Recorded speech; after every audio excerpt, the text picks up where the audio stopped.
साल 2016 की बात है। जयपुर का रहने वाला आरव, जो एक फोटोग्राफर था, उसे लोकल आर्ट और हेरिटेज पर एक डॉक्यूमेंट्री बनानी थी। वो अपने दोस्त नील और रुचिका के साथ भानपुरा गांव पहुंचा। गांव वाले बहुत मिलनसार थे, लेकिन जैसे ही उन्होंने हवेली का नाम लिया, सबकी आंखों में डर आ गया। बाबा रे, उस हवेली की तरफ तो परिंदा भी पर नहीं मारता, बुजुर्ग बनवारी लाल ने कहा। आरव को लगा ये सब अंधविश्वास है। उसे रोमांच पसंद था और उसे ऐसे ही डरावने स्थानों की तलाश थी। तीनों दोस्त शाम ढलते ही हवेली पहुंच गए। दूर से ही जर्जर इमारत, टूटी खिड़कियां और दीवारों पर फैली बेलें हवेली को डरावना बना रही थीं।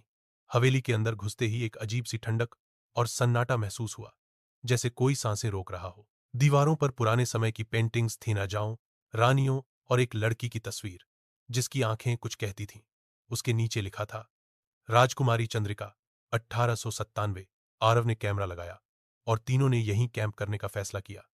आधी रात को रुचिका की नींद खुली तो उसने देखा कि कोई लड़की हवेली के बरामदे में खड़ी है, लंबे बाल, सफेद साड़ी और हाथ में एक टूटा पिंजरा। वो चिल्लाई, लेकिन जब सब बाहर आए, वहां कोई नहीं था। सुबह सब कुछ सामान्य था। नील ने इसे सपना बताया, लेकिन कैमरे की फुटेज में वो आकृति साफ नजर आ रही थी। गांव के एक वृद्ध साधु गोपाल बाबा ने बताया कि 100 साल पहले उस हवेली में ठाकुर प्रताप सिंह का शासन था। उसने एक दरबारी नर्तकी चंद्रिका से प्रेम किया, लेकिन जब चंद्रिका ने इनकार किया तो ठाकुर ने उसे हवेली में एक लोहे के पिंजरे में बंद कर दिया। कहते हैं चंद्रिका की मौत भूख और तड़प से हुई थी।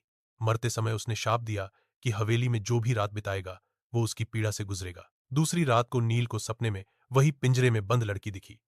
वो बड़बड़ाने लगा, मुझे आजाद करो। रुचिका को हवेली की दीवार से किसी के खून से लिखा मिला, मैं अब भी यहां हूं। जब आरव ने रात को कैमरा चेक किया तो देखा उसमें खुद को सोते हुए रिकॉर्ड किया गया था, जबकि कैमरा खुद ही घूम रहा था, जैसे किसी और ने शूट किया हो। तीसरी रात हवेली की सारी खिड़कियां अपने आप बंद हो गईं, दरवाजे जाम हो गए। नील कहीं गायब हो गया। खोजते हुए उन्हें हवेली के तहखाने में एक लोहे का पिंजरा मिला, वही पिंजरा जो रुचिका ने सपने में देखा था। अचानक दरवाजा बंद हो गया और कमरे में चंद्रिका का भूत प्रकट हुआ। उसके चेहरे पर गुस्सा और पीड़ा दोनों थे।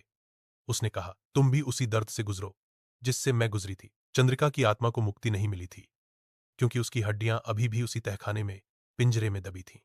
आरव ने समझा कि आत्मा को शांति दिलाने का एक ही तरीका है, उसकी अस्थियों का अंतिम संस्कार। खून पसीने की मेहनत के बाद उन्होंने पिंजरे को तोड़ा और अस्थियां निकाली। बाहर गांव वालों की मदद से विधिपूर्वक अंतिम संस्कार किया गया। जब चंद्रिका की चिता जली तो आसमान साफ हो गया। हवेली की दीवारों की दरारें भर गईं। नील बेसुध हालत में पास के कुएं से मिला और होश में आने पर बोला, वो अब मुक्त हो गई है। आज भी भानपुरा की हवेली एक संग्रहालय में बदली जा चुकी है, लेकिन वहां एक पिंजरा अब भी रखा है चंद्रिका की याद में। कहते हैं अगर कोई उसकी कहानी नहीं सुनता तो हवेली फिर से जाग जाती है।